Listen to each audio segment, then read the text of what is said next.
I've spent the last few years working for one of the largest shockwave clinics in North America, and I've learned a thing or two about the power and untapped potential of regenerative medicine. But the march towards a future where sickness is healed from its root cause is challenged by the influence of big pharma and their deep pockets. So now we're forced to answer questions like, how do we get rid of joint pain, take back our performance in the bedroom, and heal diseases from the inside out without band-aid medications or negative side effects? This show will give you the answers. Follow along as I interview the world's top experts and doctors and how they transform their lives and their patients' lives using the newest advances in biotechnology. I'm your host, Austin James Wolf, and you're listening to Modern Biotech Radio. What's going on, Modern Biotech Pioneers? So today is the last part of our 5-part series on stem cell exosomes and what they can do for you. So in the beginning, we talked about how they worked. There are a ton of different clinical applications for them, as well as possible anti-tumorous effects. In the second episode, I believe we talked about joint pain. In the third episode, we talked about sexual performance. In the fourth one, we talked also about lung regeneration. I might have got the order mixed out. But today's our last episode, part 5 of 5, on stem cell exosomes for hair regrowth. So today I'm only going to go over one study in detail, mainly because it's the best study out there that we have.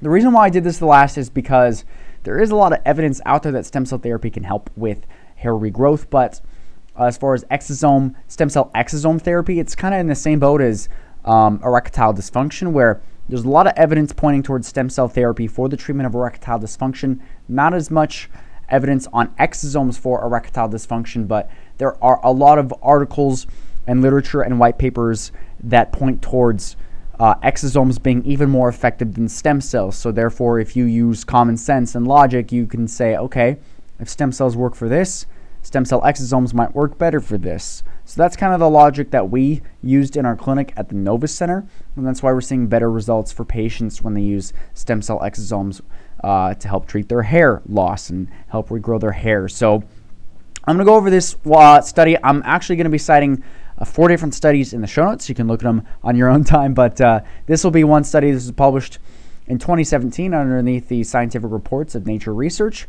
It's called Extracellular Vesicles derived from mesenchymal stem cells activates dermal papilla cell in vitro in the glass and promotes hair follicle conversion from telogen to anagen in mice. Okay, so I'm just going to jump down to the discussion part. You can read how they actually go through it in the study itself, but I want to go to the meat of it, right? This is where they present their conclusions. So I'm going to read this thing. If you're watching along on YouTube, go ahead and just watch along. If you're listening to me over the podcasts, I'm going to read off this entire discussion. That way you can be completely informed about what this study has to say. You guys ready? All right, let's jump into it. All right, discussion. Cell-to-cell communication is required for various physiological and pathological processes. All right. Numerous studies suggest that apart from releasing soluble factors, cells can communicate both nearby and at a distance through EVs, exosomes, right? Extracellular vesicles. All right, jump down to this hair section. Hair regeneration is controlled by the DP cells, the dermal papilla cells. Very important. The DP cells are very important, dermal papilla cells, which manage hair follicle cycling through secreted signaling factors. Generally, human hair follicles affected by the androgenetic alopecia contain a largely intact population of hair follicle stem cells and are mainly deficient in DP signaling. There's that DP again, dermal papilla signaling, resulting in an inability to stimulate the beginning of the hair cycle. The restoration of DP cell hair induction ability, therefore, is a promising potential therapy for hair loss.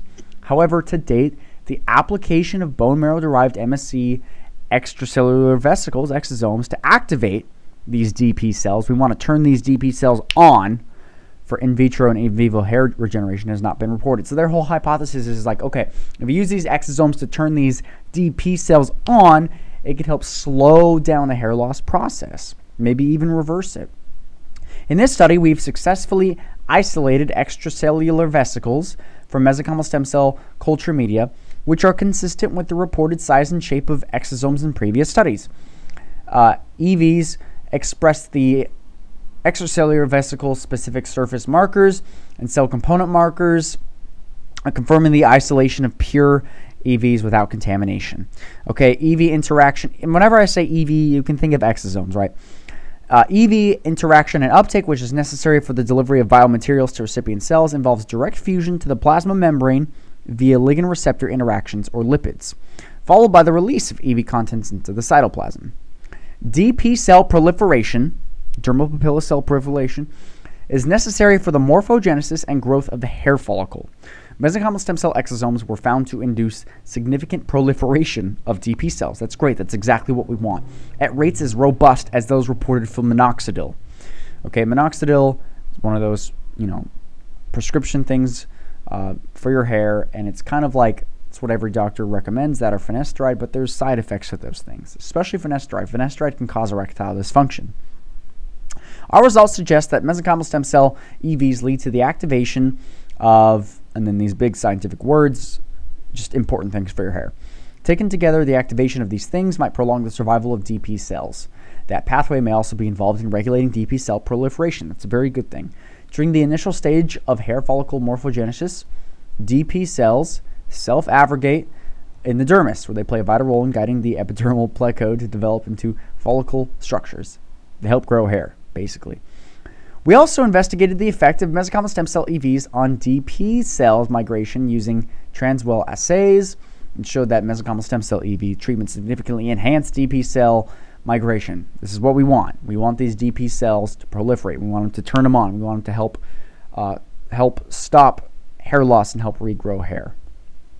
DP cells are capable of releasing growth factors that direct epithelial cells to proliferate, leading to hair shaft growth and acceleration of hair regeneration. Our results reveal that VEGF and IGF-1 gene expression and release were significantly increased in a dose-dependent manner by the extracellular vesicle treatment. Several studies have shown that VEGF can promote hair growth and large follicle size and increase hair thickness. In the skin, IGF-1 is expressed by cells of the dermis of the DP of the hair follicles, and hair growth from human follicles can be achieved by stimulating IGF-1 induction in DP cells. Therefore, the induced secretion of VEGF and IGF-1 from DP cells after exosome treatment may play a positive role in promoting the growth of hair follicles. Okay, so basically, the logic that they're using is, okay, when this affects the DP cells, hair growth is, you have hair growth, right? Now they're saying that exosomes can affect this one thing that also affects hair growth. So that's kind of the transitive property that they're using to explain their logic behind their hypothesis of how exosomes can help hair growth. Long story short, that's their hypothesis. Exosomes can help hair growth. This is the study that we use to test our hypothesis. It appears, is what they're saying, it appears that exosomes help with hair growth. That's what they're saying in a nutshell.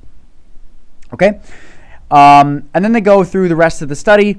I want to jump down to the very bottom. Future perspectives. For patients with hair loss, extracellular vesicles, or exosomes, derived from autologous MSCs may be one of the excellent candidates for stimulating hair regrowth in human subjects. This is important. Several critical issues should be investigated before clinical use for management of hair loss, including the best cell type for exosome isolation, the optimal concentration and administering route of the extracellular vesicle exosome, timing, frequency, and duration. So basically, the protocol is what they're saying. We need to test the protocol to determine the best protocol for these patients. Overall, in vitro and glass experiments demonstrated that mesenchymal stem cell exosomes induce proliferation and migration to accelerate the hair induction ability of follicle DP cells. In a nutshell, they're saying, all right, these experiments show that exosomes help these DP cells. When you turn these DP cells on and they proliferate, that's what can slow down hair loss and help regrow your hair. So that's what they're saying. They're saying, all right, the experiment was kind of a success. It showed that exosomes can help stop hair loss and help regrow hair. And then they go on to finish and say, all right, we need more research to develop the best protocol. That's it, guys. There's more studies in the show notes, but that's it as far as exosomes for hair growth. As far as what we've seen in the clinic, patients who take an integrative care approach, meaning they don't just do exosomes for hair, but they also use peptides, and they also use Nutrafol, and they also use red light therapy. When they do all these things combined, that's when they get the best results. So I just wanted to throw that little disclaimer out there. Hope you liked it. If you want to do more research, just look up stem cell exosomes for hair or stem cells for hair, or you can click on one of the links in the show notes and read yourself. All right, guys, thanks for watching. This concludes our 5-part episode series on stem cell exosomes and what they can do for you. I hope you liked it. Leave me a review. Let me know what you think. And if you want us to do another clinical study deep dive on any topic you want, let me know in the review that you leave. All right, guys, thank you. See you later. Want to see what the top experts have to say behind the scenes? Just go to modernbiotechradio.com and you'll get instant access to every behind-the-scenes interview for free. Now, these interviews are not for the public, so please don't share. But if you'd like to pull back the curtain with me and learn what secrets they reveal, just go to modernbiotechradio.com and get instant access to these interviews for free. Again, that's modernbiotechradio.com. If you'd like to learn the best kept secrets that they can't share publicly but allowed me to share in private, just go to modernbiotechradio.com and get instant access to all of these interviews completely free. I'll see you there.